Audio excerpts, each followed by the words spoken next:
여러분 안녕하세요. 믿음직한 원불대, 믿고 보는 원불대의 원영입니다.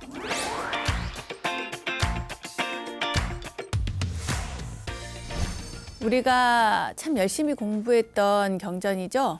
유마경에는 초심자를 위한 경책의 말씀이 있습니다. 처음으로 수행에 들어선 보살은 주의해야 할 두 가지가 있다. 첫째는 처음으로 심오한 경전을 듣고 놀라고 두려워 의심이 생겨서 믿지 않는 것이고, 둘째는 경전을 설하는 사람과 함께 있어도 가까이 하지 않고 비방까지 하는 것이다. 그것은 스스로를 상처 입히는 것이고, 심오한 진리를 들으면서도 그 마음을 다스릴 수 없는 것이다. 네, 초발심을 간직하며 열심히 불법을 공부하는 우리 원불대 가족분들은 이 말씀을 매번 되뇌이면서 간직해보면 좋겠습니다. 법구경에도 보면요, 사리불존자가 화를 내지 않는다고 하니까 동네 건달이 자기가 그 사리불존자를 화를 내게 해보겠다면서 길을 가는 사리불존자의 뒤통수를 이렇게 탁 후려칩니다. 여러분 같으면 굉장히 화가 나겠죠? 그런데 사리불존자는 아무 미동도 하지 않고 가던 길을 그냥 가셨다는 그런 이야기가 있습니다. 또 옛말에 10년 공부 도루아미 타불이라는 말이 있는데요. 아무리 부처님 전에 정진을 다짐한 그런 수행자라 할지라도 그 어떤 유혹이나 의심에 넘어가는 경우가 많이 있습니다. 하지만 어느 정도 수행이 무르익으면 이러한 외부의 상황들도 잘 이겨내고 또 넘어가게 되는데요. 의심 없이 무소의 뿔처럼 나아가라는 그 말씀을 새겨서 우리도 어떤 의심 대신에 진실한 마음으로, 신심 있는 마음으로 나아가는 그런 불자가 되면 좋겠습니다. 자, 마음의 심심을 키우고 또 수행의 복덕을 쌓아가는 시간, 오늘도 행복한 불교 공부를 시작해 보겠습니다. 여러분 어서 모이세요.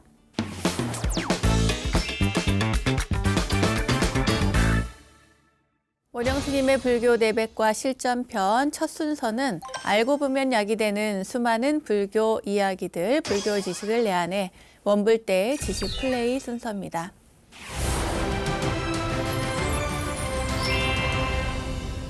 최근 요즘 가장 핫한 걸그룹의 멤버가 예능에 출연해서요, 읽으면 위로가 된다며 추천한 도서가 베스트셀러에 올랐다는 소식을 들었습니다. 이 책은 불교 경전의 말씀을 현대어로 재해석한 불교 서적으로 MZ세대들에게 우리의 불교가 아주 핫하고 또 힙한 그런 종교로 받아들여지고 있다는 아주 반가운 그런 소식이었습니다. 경전을 깊이 공부하다 보면 삶의 지혜뿐만 아니라 깨달음의 길을 얻을 수도 있지만 그 전에 이 지치고 또 힘든 그런 마음의 위로가 된다는 점은 복잡한 이 현대사회를 살아가는 우리들에게 아주 꼭 필요한 그런 장점이 아닌가 싶습니다. 그런 의미에서 원불대에서 준비한 한눈에 보는 경전 시리즈, 이 시간도 정말 보람되게 느껴지기도 합니다. 자, 여러분, 한눈에 보는 경전 시리즈, 오늘도 행복의 비밀을 담고 있는 경전입니다. 열반경, 대반열반경에 대해서 알차게 공부해 보도록 하겠습니다. 이 대반열반경은요, 위대하고 완전한 열반을 설한 경전이라는 의미입니다. 대반, 그러니까 반열반의 큰 대반열반에 든 그 내용, 부처님의 열반에 든 내용을 그러니까 쉽게 풀어주는 그런 이야기인데요. 석가모니 부처님의 그 열반으로 향하는 그 마지막 여정과 당신의 그 마지막 제자들에게 하는 유언이라든지 여러 가지 가는 길에서 있었던 일들, 그 풍경들, 마지막 공양에 관한 이야기들 등등 많은 어떤 풍경들이, 열반에 관한 일들이 그려지고 있는 그런 경전입니다. 자, 그러면 이 열반이라는 것을 먼저 우리가 공부를 해야 되잖아요. 열반경에서 말하는 그 열반이란 무엇인가? 그게 이제 경전에 이런 구절이 나옵니다. 비구들이여, 나는 열반과 열반으로 이끄는 길을 설하겠다. 잘 들어라 비구들이여. 열반이란 어떠한 것인가? 비구들이여 탐욕이 소멸하고 성냄이 소멸하고 어리석음이 소멸하면 그것을 비구들이여 열반이라고 한다. 네, 열반경에 나오는 구절 가운데 이렇게 뽑아서 말씀을 드렸는데요. 탐진치가 소멸되는 것이 바로 열반입니다. 그런데 이 탐내는 마음, 그리고 성내는 마음, 어리석음. 우리가 보통 탐진치 삼독이라고 하죠. 세 가지 독이라고 해서 이 삼독은 그러니까 우리가 중생으로서 일상에서 살아가면서 늘 이 탐진치를 소멸하기 위해서 노력을 해야 되는데 이것이 완전히 소멸된 그 상태가 바로 열반이라고 합니다. 그런데 이렇게 탐내거나 성내거나 어리석거나 하는 것을 완전히 없애버리는 것이 열반이라고 하지만 이것은 그냥 보통의 열반인 거예요. 이게 무슨 말이냐 하면 열반에는 두 종류가 있는데요. 그 첫 번째는 유여열반이라고 해서 뭔가 남겨진 것이 있다라고 하는 있을 유자에 남을 여자, 남겨진 것이 있는 열반을 유여열반이라고 합니다. 그리고 또 남겨진 것이 없는 열반을 무여열반이라고 하는데 이 유여열반은 말하자면 부처님께서 이제 수행을 열심히 하셔서 그래서 나중에 이제 고행을 하시고 또 그것이 아님을 다 버리고 고행도 쾌락도 다 버린 상태에서 중도의 길에서 깨달음을 얻게 되는데 그 깨달음의 그 상태, 첫 번째 그 깨달음의 상태를 말하자면 유여열반이라고 합니다. 탐진치를 소멸해서 얻게 되는 것이죠. 그런데 열반경에서 부처님께서 열반에 드시는 것은 이 유여열반과는 또 다른 그런 차원의 것입니다. 말하자면 부처님께서 어떤 이 육신을 가진 인간으로서의 부처님의 그 죽음을 동반한 열반이 바로 무여열반인데 우리가 보통 가지고 있는 보통이라고 말하니까 이상한데요. 생명이 있는 모든 존재들은 5가지로 이루어졌다고 합니다. 말하자면 오온이라는 건데 저희가 반야심경 공부할 때도 열심히 했습니다. 색수상행식 말하자면 이것은 이 나를 이루는 요소들인데 육신을 색이라고 하고요. 수상행식을 그 마음, 정신 상태에 비유를 해서 몸과 마음이 합해진 것을 말하자면 나라고 하는데 이 오온이 나를 이루는 5가지의 오온이 완전히 소멸함으로써 열반에 이르는 것을 무여열반이라고 하고 이것을 다른 말로 반열반이라고도 합니다. 완전한 무여열반을 반열반이라고 한다. 그러니까 대반열반경에 그 대반열반, 그러니까 반열반인데 앞에 큰 대자를 붙인 거예요. 완전한 열반에 이르는 그 상태, 그것을 이야기하는 것이 바로 대반열반경의 핵심입니다. 열반경에 보면 제자들이 반열반에 드시라고 부처님께 말씀드리는 그런 내용이 나옵니다. 그러니까 부처님께서 깨달음을 얻으시고 무려 45년 동안 계속해서 이제 많은 곳을 다니시면서 중생들을 제도하시잖아요. 그렇게 많은 곳을 다니시는 그 부처님도 연로하시고 또 이 육신을 가진 어떤 물론 부처님이시긴 하지만 그럼에도 불구하고 육신이 있으니까 고통도 있고 아픔도 있고 늙음도 있고 병듦도 있고 여러 가지가 있지 않겠습니까? 그러한 상태에 이르렀을 때 부처님께 권하는 거죠. 부처님 이제는 반열반에 드십시오 하는 거죠. 그러한 내용이 경전에 이렇게 나옵니다. 세존이시여 이제 세존께서는 반열반에 드십시오. 선석께서는 반열반에 드십시오. 세존이시여 지금이 세존께서는 반열반에 드실 시간입니다. 이렇게요. 부처님께 이렇게 반열반을 권하는 제자들의 마음은 아마도 부처님의 고통을 너무나 잘 가까이서 목격하고 이해를 했기 때문이 아닐까 그런 생각이 듭니다. 부처님은 글쎄요. 늘 옆에 계셨으면 좋겠죠. 제가 만약에 그 부처님 생존 당시에 제자였다면 그 부처님 곁에서 오래오래 머물고 싶은 그런 마음이 들 것 같고 그러한 부처님이 떠나지 않았으면 하는 바람이 또 생길 것 같고 그렇습니다. 그런데 부처님은 반열반에 드시면서 영원히 우리와 함께하는 존재로 바뀌게 됩니다. 이제 이런 이야기를 지금부터 할 건데요. 말하자면 그 두 종류의 대반 열반경이 있습니다. 열반경이 그러니까 하나가 아니고요. 두 종류인데 석가모니 부처님의 어떤 그 열반으로 가는 그 과정과 그 전후의 이야기, 또 어떻게 화장을 하고 또 사리를 어떻게 분배하고 하는 그러한 내용들을 담고 있는 그 상자부 불교의 열반경이 하나가 있고, 또 하나는 대승불교에서 이야기하는 열반경이 있습니다. 자, 그럼 다시 돌아가서 소승 열반경, 상자부 불교의 열반경에 대해서 조금 더 말씀을 드리자면, 인간적인 그 육신을 가진 그런 부처님, 우리와 똑같은 몸을 가진 부처님의 생존했던 그런 당시와 그 열반으로 향하는 그런 역사적 사실을 중심으로 해서 부처님의 인멸을 전후한 그 여행의 과정, 그것을 우리는 유행한다고 하는데요. 유행을 하시고 또 가는 도중에 발병을 하시고 또 마지막으로 또 쭌다라고 하는 대장장이한테서 공양을 받으시고, 그리고 마지막에 쿠시나가라의 사라상수 숲에서 열반에 들면서 행한 그 최후의 설법, 또 열반에 드셨을 때 제자들이 얼마나 비탄에 빠지고 슬퍼하고 또 마음 아파했는지 그러한 내용들, 그리고 또 열반에 드신 이후에 또 장례는 어떻게 치렀고 사리는 어떻게 분배했는지 그러한 내용들을 모두 다 서술을 하고 있습니다. 좀 더 구체적으로 보면은 이제 앞쪽에 나오는데요. 마가다국의 아자타 사투 왕이 그 바찌국을 정복을 하려고 갑니다. 근데 그 가기 전에 그 부처님께 자문을 구하는 이야기가 있어요. 그러니까 부처님께서는 그때 이제 왕사성에 계셨는데 왕사성에서 이제 출발을 해서 나중에 그 쿠시나가라 열반에 드는 지역에까지 가는 동안에 여러 마을들을 이렇게 거치게 됩니다.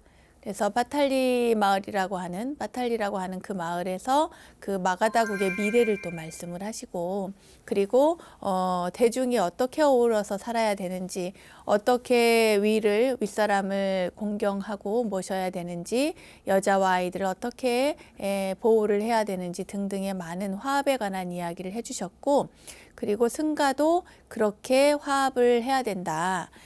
이 어떠한 상징적인 마을의 이야기를 하면서 그 마을이 어떻게 운영되는지를 이야기하고, 승가도 화합을 하려면 그러한 방식으로 그렇게 살아가야 된다라고 하는 이야기를 해주십니다.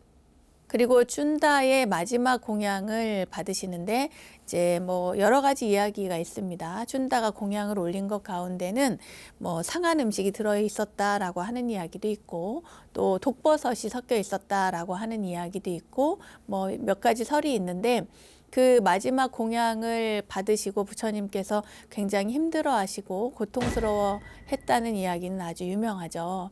그런데 부처님께서는 이제 우리가 공양을 받으면 제일 어른 스님부터 공양을 이렇게 올리잖아요.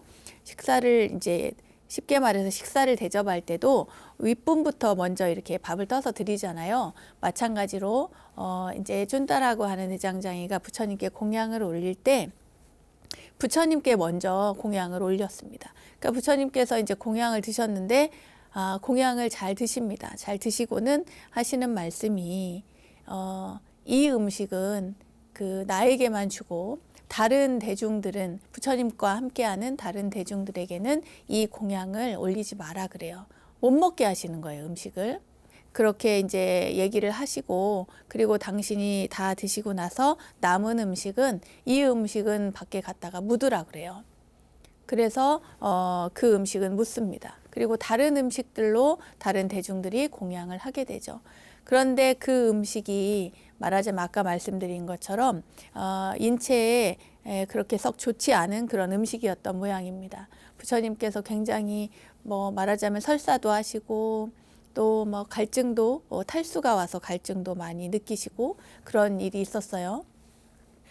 그래서 이제 그 고통 속에서도 부처님께서 이제 강을 건너서 가는데, 저는 제가 개인적으로 그 열반경의 내용 중에 굉장히 마음이 아프다고 할까요? 그랬던 장면이 있는데, 부처님께서 그 강을 건너 언덕을 이렇게 가시면서 뒤를 돌아봅니다. 이렇게 뒤를 돌아보면서 이 마을을 이제 당신께서 다시 돌아올 일이 없는 그 길을 이제 가시잖아요.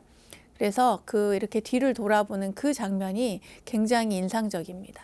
이 마을과는 이제 이렇게 그 인연이 닿아서 당신께서 쿠시나가라로 가면은 다시 돌아오지 못하겠구나 하는 그런 이야기입니다. 여러분들도 열반경을 꼭 한번 읽어보시면 좋을 것 같아요. 자, 그리고 여러분들이 너무나 잘 아시는 그 유언이 나오죠. 법과 율에 의지하라는 그런 말씀. 그리고 게으르지 말고 자기 자신과 그리고 부처님의 법을 등불로 삼으라고 하십니다. 이렇게 그 부처님의 어떤 역사적인 인물로서의 부처님의 기록, 열반에 이르기까지의 그 기록과 열반에 이른 이후의 어떤 상황들, 이러한 내용들이 상세히 묘사되어 있는 것이 바로 소승의 열반경입니다. 이것을 우리는 보통 대반열반경이긴 하지만 이렇게 구분하기 위해서 소승열반경이라고 이렇게 이야기를 하고 있습니다. 반면에 대승열반경은 조금 내용이 다릅니다. 말하자면 그 열반에 드신 부처님을 그냥 육신으로서 역사적 인물로서의 부처님으로 보는 것이 아니라 이제부터는 영원히 어디에나 어느 곳에나 존재하는 그런 분으로 이렇게 이야기를 합니다. 물론 이제 소승열반경에서도 부처님께서 언제나 함께 계시는 그런 존재로 약간 나오긴 하지만 이렇게 구체적으로 이야기하진 않습니다. 그런데 대승열반경에서는 부처님을 언제나 반열반에 드신 부처님은 영원히 우리 곁에 함께 계신다라고 하는 그런 존재로서 이야기를 많이 합니다. 이것을 우리가 법신이라고 하는데요. 우리 부처님은 말하자면 석가모니 부처님이잖아요. 우리가 아는 부처님은 여러분 석가모니 부처님입니다. 이게 무슨 말이냐면 역사적 인물로서 우리가 불교를 믿고 따르고 하는 가장 기본적인 그러한 인물은 석가모니라고 하는 부처님에게서 시작이 된 겁니다. 그러니까 이 석가모니 부처님의 어떤 생존했던 기록과 역사적인 내용을 가지고 이야기하는 것은 대반열반경, 소승열반경이고요. 그리고 이 육신을 가진 부처님뿐만 아니라 이것의 변형된 형태, 말하자면 깨달음을 얻으신 열반에 드신 부처님의 몸을 가지고 이야기하는 것이 바로 대반열반경인데, 우리가 보통 이제 부처님을 이야기할 때 법신, 보신, 화신 이렇게 이야기하잖아요. 삼신불이라고 해가지고 법신, 보신, 화신을 얘기하는데 그 가운데 그러니까 육신을 가진 부처님은 이 세상에 오신 부처님인데, 이 세상에 오신 부처님이 이제 말하자면 수행을 해서 깨달음을 얻었기 때문에 부처가 됐잖아요. 그 깨달음의 내용, 그 깨달음을 얻은 그 상태, 깨달음의 내용을 가진 그 분만을 가지고, 그러니까 그 깨달음 자체만을 가지고 부처님으로서 상정해서 만든 것이 바로 법신입니다. 법신. 법의 몸이라는 뜻이에요. 이해 가셨습니까?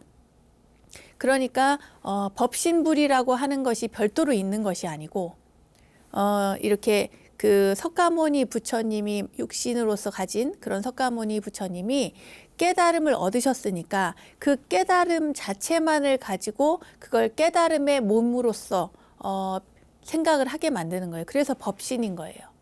이게 좀 어렵게 느껴지실 것 같은데요. 그렇게 어렵게 느끼지 마시고 쉽게 생각하시면 됩니다.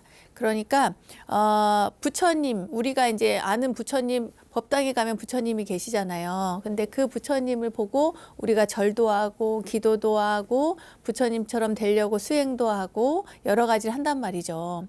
그런데 그러한 형상을 가진 존재로서 상정을 하는 거예요.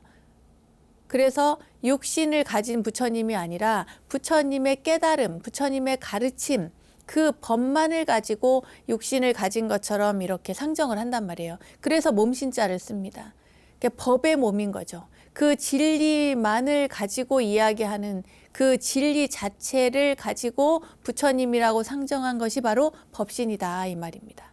그러니까 나는 법신부를 찾을 거야. 이런 게 말이 안 되는 거예요. 화신불은 그럼 뭐냐? 화신불 같은 경우에는 몸을 낮춘다 그래요. 여러분, 만약에 여러분들께서 그 어려움에 빠졌을 때 부처님께 기도를 했어요. 기도를 했더니 어느 날 꿈에 부처님이 나타났어. 아니면 자기가 절을 열심히 하는데 부처님이 눈에 스쳤어요.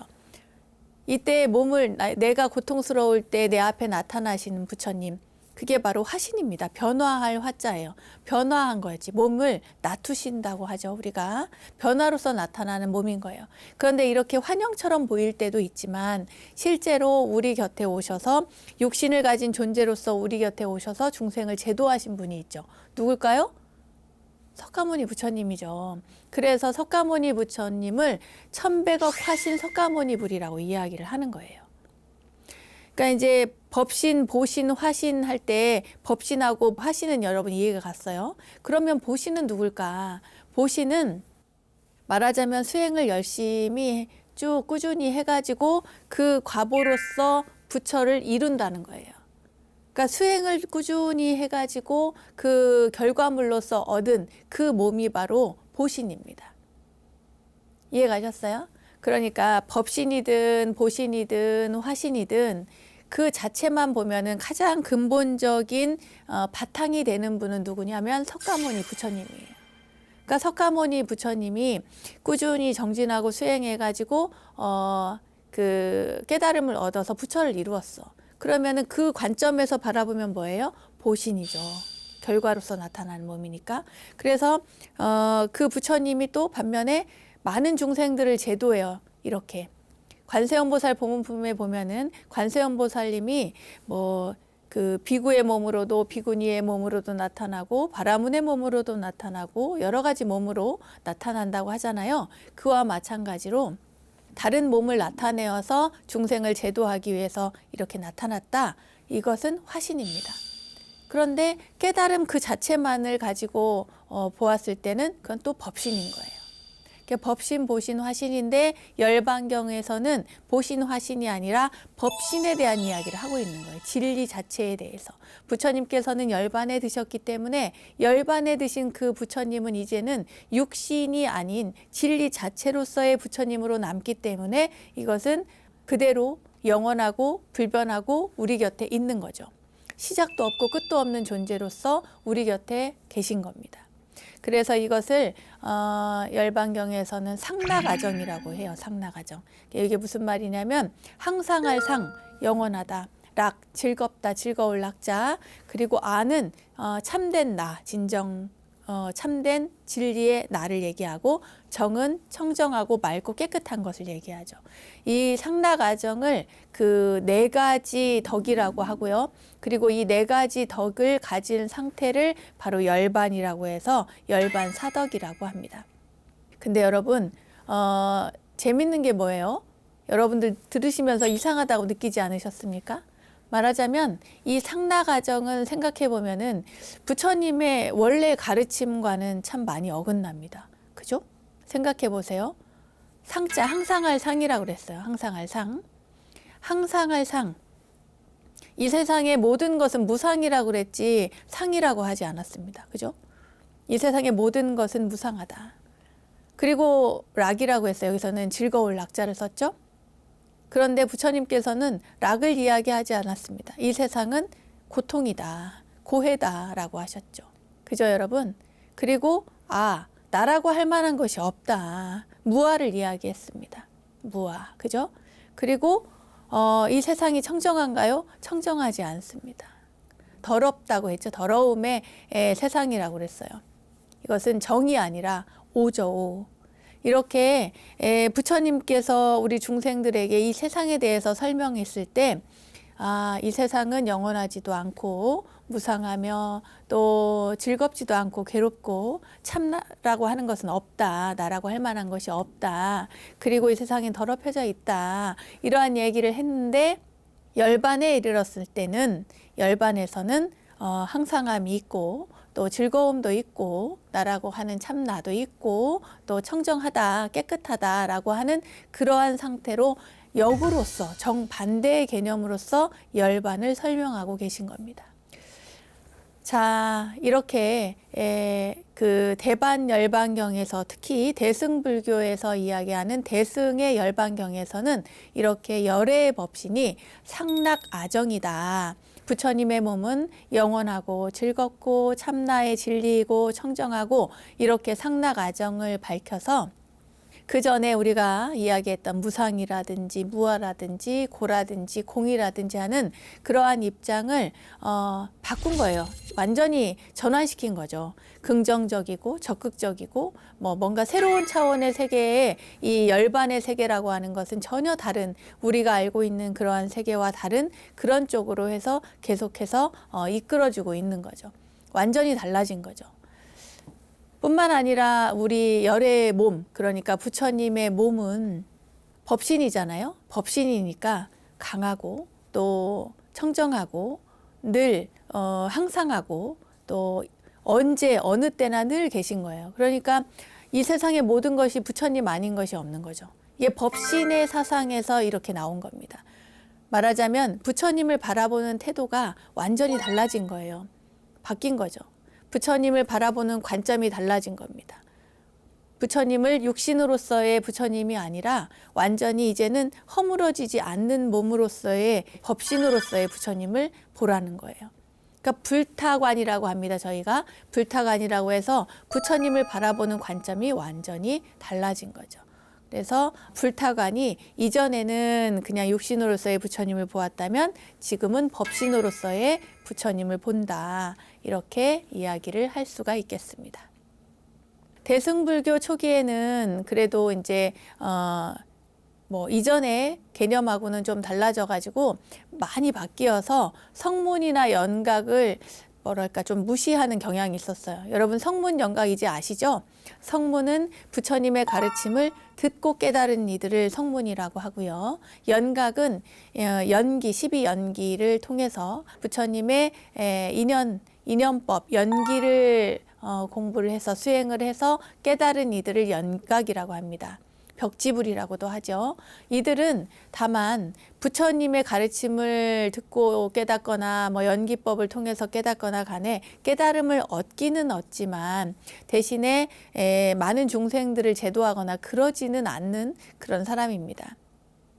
그래서 대승불교에서는 이들을 조금 뭔가 이렇게 조금 무시하는 듯한 그런 어조로 표현하는 그런 경전들도 없지 않아 있습니다만 그런데 이 열반경에서는 이러한 성문 영각이나 이런 분들뿐만 아니라 또 수행하는 이들뿐만 아니라 죄가 많은 존재도 깨달을 수 있다. 도저히 저 사람은 저 생명체는 저 존재는 그 구제할 가능성이 없다라고 생각을 하고 낙인 찍힌 그런 존재들까지도 여기에서는 성불할 수 있다고 얘기를 해요.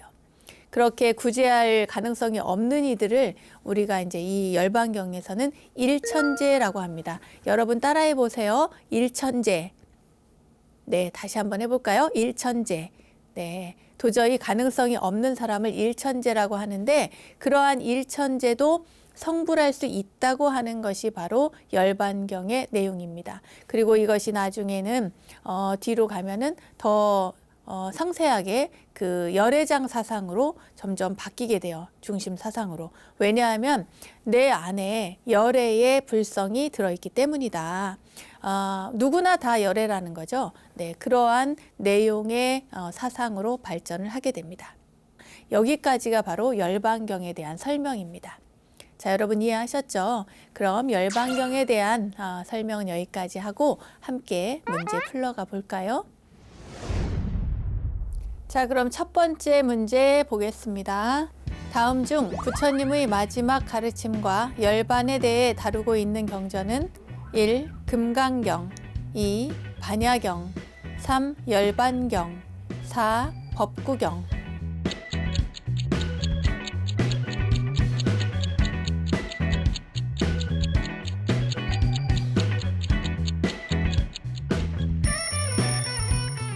정답은 열반경입니다.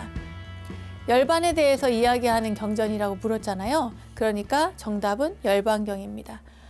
다른 경전들은 각각의 특징이 있긴 합니다만 부처님께서 마지막 열반 전후 열반지로 가시는 그 쿠시나가라로 가시는 그 여정과 또 중간에 있었던 많은 병고들 또 그 어떤 제자들에게 남기신 유운이라든지 또 열반에 든 이후의 상황에 대해서 설명하고 있는 경전은 바로 열반경입니다. 자, 다음 문제 보겠습니다. 다음의 가르침은 부처님께서 어느 때에 설하신 것인가? 자기 자신에게 귀의하고 법에 귀의하며 남에게 귀의하지 말라. 자신을 등불로 삼고 법을 등불로 삼으며 남을 등불로 삼지 말라. 1. 성도하신 직후에 2.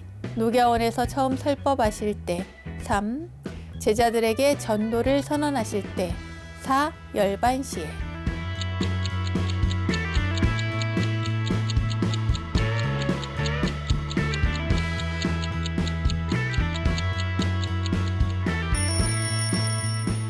정답은 맞습니다. 열반시죠, 열반시.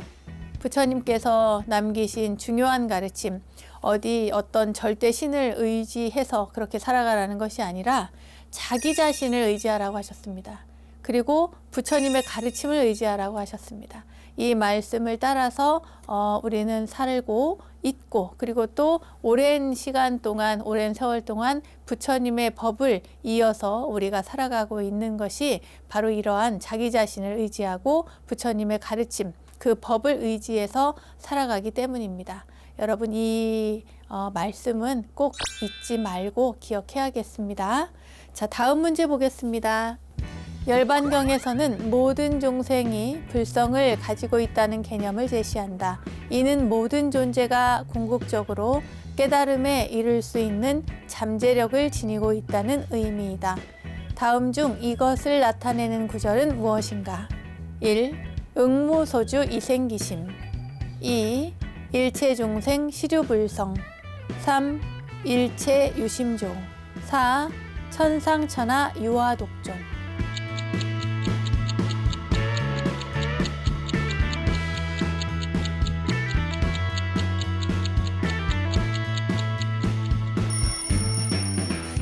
정답은 이 일체중생 시류불성입니다. 열반경에서 나오는 얘기고요. 모든 중생이 다 불성을 가지고 있다는 개념이죠. 그러니까 모든 중생, 일체 중생이 다 모두 실자, 모두 불성을 가지고 있다. 그러니까 일체 중생 시류불성, 이것을 다른 말로 일체 중생 계유불성이라고도 합니다. 어쨌거나 그 열반경에서 강조하는 모든 중생이 불성이 있다라고 하는 것은 말하자면 일체중생 시류불성이다. 여러분 이것은 꼭 기억을 하시기 바라겠습니다.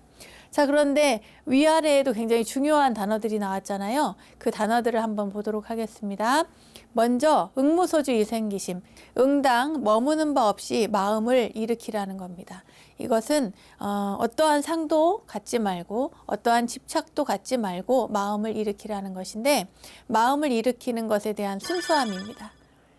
어떠한 것도 내가 무엇을 했다고 하는 어떠한 상도 결과적으로도 만들지 말고 그 마음을 일으키기 전에 의도를 가지고 마음을 내서도 안 된다. 그러니까 어떠한 상도 없이 응당 머무는 바 없이 어디에도 집착함이 없이 마음을 일으키는 것, 그것이 바로 응무소주 이생기심이고요. 그 다음에 일체유심조, 3번에 일체유심조가 나왔습니다. 모든 것은 다 마음이 만든다는 거죠.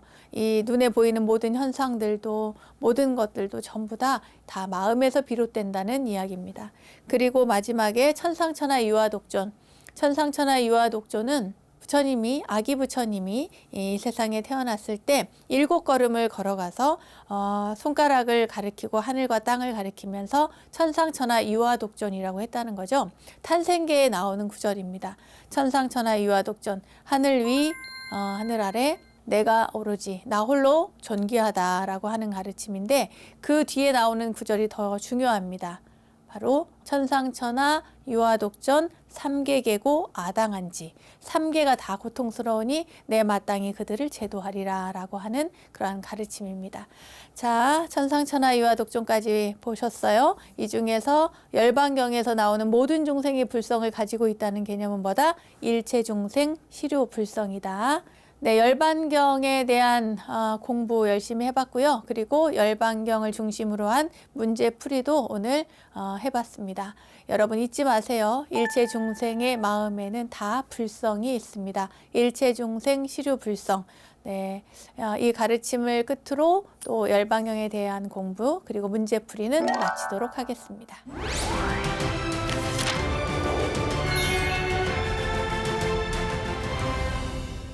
우리들 인생길에 마주한 이야기 하나로 삶을 향기롭게 만들어가는 시간, 마음 훈련의 시간 불문입니다. 이 세상 수많은 종교 가운데 가장 자비롭고 포용적인 종교는 아마도 우리의 불교겠죠.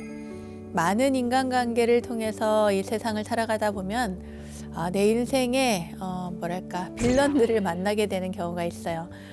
이런 악연들을 겪다 보면은 삶에 지칠 뿐만 아니라 미움과 원망 그리고 분노로 스스로를 불태우는 그런 안 좋은 어떤 경험들도 우리가 하게 되는데, 불자라면 그래도 용서와 화해 그리고 자비의 마음을 배워서 나 자신을 보호하는 튼튼한 마음을 키워가면 좋겠다는 생각을 해봅니다. 자, 오늘은 불교계의 최고 빌런으로 자주 등장하는 인물이죠. 악인이었던 데바다tta에 관한 이야기를 여러분들께 들려드리겠습니다. 자, 과연 어떤 이야기인지 한번 들어보세요. 부처님께서 왕사성의 중림정서에 계셨을 때 그때의 일인데요. 이제 이 데바다tta가 나쁜 마음을 먹게 돼요. 그래가지고 많은 비구들을 또 선동도 하게 되고 뭐 그렇습니다. 네, 자, 그 내용을 여러분들께 설명을 해드릴 건데, 첫째는 부처님에게 교단 지도권의 양보를 요구를 하다가 받아들여지지 않으니까 어리석은 비구들을 선동해서 자기를 따르는 별도의 교단을 만듭니다. 그런데 이제 처음에 의도가 글쎄요, 정말 수행을 목적으로 해서 그런 의도를 가졌는지는 모르겠지만 결과적으로 봤을 때는 그냥 부처님의, 석가모니 부처님의 그 교단이 탐났던 거죠. 그래서 그 교단을 뺏으려고, 교단의 지도자가 되기 위한 어떤 과정이었다고 보는데, 부처님께 그것을 요구했다가 그것이 받아들여지지 않으니까 그 대중들을 데리고 나가가지고 자기를 따르는 사람들을 통해서 별도의 교단을 세우게 되는 겁니다. 사리불이나 목련존자가 가서 이제 이 사람들, 이 비고 스님들을 전부 다 이제 설득을 하고 그 법을 설해서 다시 다 데리고 오기는 합니다. 뭐 처음 상태로 돌아가긴 하죠. 석가모니 부처님을 따르는 그런 단일 교단이 형성이 되긴 하지만 그 중간에 이 데바다tta 때문에 이 교단이 일시적으로나마 화합이 깨지게 되죠. 자, 두 번째는 부처님을 해치려고 했어요, 이 데바다tta가. 그래서 정말 감히 상상도 할 수 없는 그런 일을 저지르죠. 첫 번째는 어느 산 위에서요, 바위를 굴립니다. 부처님께서 이렇게 지나가고 있는데 높은 산에서 바위를 굴린 거예요. 그래서 이제 부처님이 이제 직접적으로 그 바위를 맞거나 다치시지는 않았지만, 그때 그 바위에 그 부서진 돌 조각이 부처님의 발가락을 다치게 했어요. 그래가지고 이제 부처님 몸에 피가 나게 된 거죠. 그리고 또 이런 일도 있었습니다. 그 아자타사투 왕을 꼬셔가지고 그 이제 이 술 취한 코끼리한테 술을 막 먹여가지고 코끼리를 이제 풀어놓은 거예요. 그래가지고 이제 이 코끼리가 막 헤집고 다니는 거죠. 그러니까 그 승가가 이동을 할 때, 부처님과 부처님의 제자들이 이동을 할 때 그 코끼리를 풀어놓으니까 그 코끼리가 이제 막 이렇게 헤집고 다니는데, 그때 그 부처님 앞에 가서 코끼리가 무릎을 꿇었다는 거예요. 이거를 알고는 어느 이제 비구니 스님이 있었는데, 그 비구니 스님이 데바다tta를 이제 비난을 한 거예요. 어떻게 부처님한테 이럴 수가 있느냐고 그랬는데, 이 데바다tta가 그 비구니 스님을 때려가지고 죽였다고 합니다. 그러니까 그 비구니 스님을 이 데바다tta가 직접 살해를 한 거죠. 이렇게 악행을 거듭하게 되니까 처음에는 친구였던 그 아자타사투 왕도 나중에는 이제 마음이 변하게 됩니다. 이 대받았다가 무섭고 싫은 거예요. 두려워지니까 그 사람을 멀리하게 되죠. 대받았다를 멀리하게 됩니다. 그러자 이제 병이 생기죠. 걱정이 들고 또 병이 생기고 그렇지만 그럼에도 불구하고 마음이 바뀌지 않았던 거예요. 대받았다 말이에요. 대받았다가 어떻게 하면 우리 이 부처님을 해칠까 이런 생각만 한 거죠. 그리고 부처님처럼 자기가 세상에 존경도 받고 교단을 이끌고 뭐 그렇게 하고 싶은 생각이 든 거예요. 부처님의 자리가 그냥 탐났던 것입니다. 그러니까 한 번은 여기 손톱에다가 독을 묻히고 그리고 자기가 아프다고 하면서 부축을 받아가지고 그 부처님을 찾아가요. 그러면서 부처님께 용서를 구하는 척하면서 이제 부처님께 다가가가지고 이제 잘못했다고 하고 그리고는 부처님을 이렇게 핥혀가지고 그 독을 퍼뜨릴 그런 생각이었던 거예요. 이게 가능한 게 이제 존경하는 스승님 앞에 가면은 그 발 아래 엎드려 절을 하잖아요. 이제 그런 생각으로 가까이 이제 다가갑니다. 그래서 대받았다가 가마에서 내려가지고 부처님께 예배하고 그리고 용서를 구하는 것처럼 하고 그리고는 독 묻은 손으로 이 손톱으로 이렇게 핥히려고 하는 순간에 갑자기 땅이 쫙 갈라지면서 불길이 솟아서 몸을 에워싸고 대받았다는 결국에 땅속으로 꺼지게 되는데 그 꺼질 때 그 순간 너무 두려운 마음에 그때 자기도 모르게 그러니까 우리가 보통 나무 아미타불 하잖아요. 나무 석가모니불, 나무라고 하는 단어가 이제 귀한다라고 하잖아요. 그렇게 하는데 나무 석가모니불 하려고 했는데 그 나무 석가모니불까지 못하고 나무라고 하는 단어만 말을 하고는 지옥에 떨어졌다고 그래요. 자, 이 모습을 보고 있었던 한 사람이 있었어요. 물론 이제 그 많은 대중이 있었지만 그 가운데 아난존자가 이 아난존자가 바로 이 대바다타의 동생이잖아요. 형제 사이니까. 그런데 이 아난존자가 그 모습을 보고 너무 크게 슬퍼했다고 합니다. 아무리 나쁜 사람이고 악인이지만 자신의 형제임을 이렇게 생각하면서 부처님께 묻습니다. 도대체 저렇게 떨어지면 언제쯤 지옥의 고통에서 벗어나게 될지를 부처님께 여쭈어 본 거죠. 그런데 부처님께서 이렇게 이야기를 하십니다. 뭐라고 하냐면 대받았다 그는 지옥에서 1겁을 보낼 것이다. 그러다가 업이 다하면 사천왕천에 날 것이고 다시 도리천, 야마천, 도솔천, 타와자재천에 태어났다가 그 후에 60겁이 지나면 최후로 사람의 몸을 받을 것이다. 그때가 되면 수염과 머리를 깎고 법복을 입고 견고한 믿음으로 집을 떠나 도를 배워서 나무라는 이름의 벽지불이 될 것이다. 비록 잠깐 사이지만 과거에 배운 착한 법을 떠올리고 착한 마음으로 나무라고 한 그 공덕 때문이다. 이렇게 이야기를 해주셨습니다. 이 경전에서는 그 뒤에 이야기를 조금 더 전해주고 있긴 한데요. 신통제일인 그 목련존자, 우리 잘 알고 있죠? 신통을 가장 잘 한다는 신통제일 목련존자가 하루는 그를 위해서 지옥을 방문을 하게 됩니다. 그 지옥을 방문하는 얘기가 나오는데 그때 대받았다가 지옥의 고통을 받으면서 크게 잘못을 뉘우치고 있더래요. 그래서 목련존자가 60겁 뒤에는 인간 세상에 나와서 나무라고 하는 벽지불이 될 것이라고 한 부처님의 말씀을 전해줍니다. 그러니까 대받았다가 그 이야기를 듣고 굉장히 감동을 했다 그래요. 그렇잖아요. 자기가 얼마나 큰 죄를 지었는데 그럼에도 불구하고 자기 같은 사람에게도 나중에 깨달음을 얻어 부처를 이룬다는 벽지불이라고 하는 그런 말하자면 깨달음을 홀로 얻게 되는 부처를 이루게 되는 그런 존재가 된다고 하니까 너무나 큰 감동에 빠지게 되는 거죠. 그때 목련존자에게 이 대받았다가 다시 이야기를 합니다. 돌아가시거든 이 대받았다가 부처님 발 아래 예배하면서 거동이 가뿐하시고 행보가 편안하신지 안부를 여쭙더라고 인사를 전해달라고 이렇게 얘기를 했답니다. 네, 이러한 이야기 여러분 어떻게 들으셨습니까? 내가 쌓은 업은 아무리 피하려고 해도 피할 수가 없다고 하죠.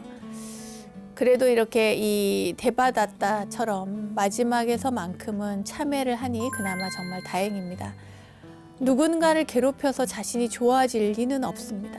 누군가를 비난한다고 해서 자신이 우월해지지도 않지요. 남의 험담을 하고 미워하면서 자신이 훌륭해지는 그런 일은 없습니다. 그러니까 항상 말과 행동을 여러분 조심해야겠죠? 우리 선하게 살아갑시다. 착하게 살아갑시다. 오직 그것뿐인 것 같아요. 수행을 잘해도 착하지 않으면, 마음을 잘 쓰지 않으면 안 되고요. 화두를 잘 들어도 착한 마음이 없으면 안 되고, 경전을 잘 외워도 선하게 살지 않으면, 선한 업을 짓지 않으면 아무런 의미가 없습니다. 그러니까 우리 모두 착하게 삽시다. 자, 그럼 여러분께 다시 한번 묻겠습니다. 여러분은 지금 어떻게 살아가고 있습니까?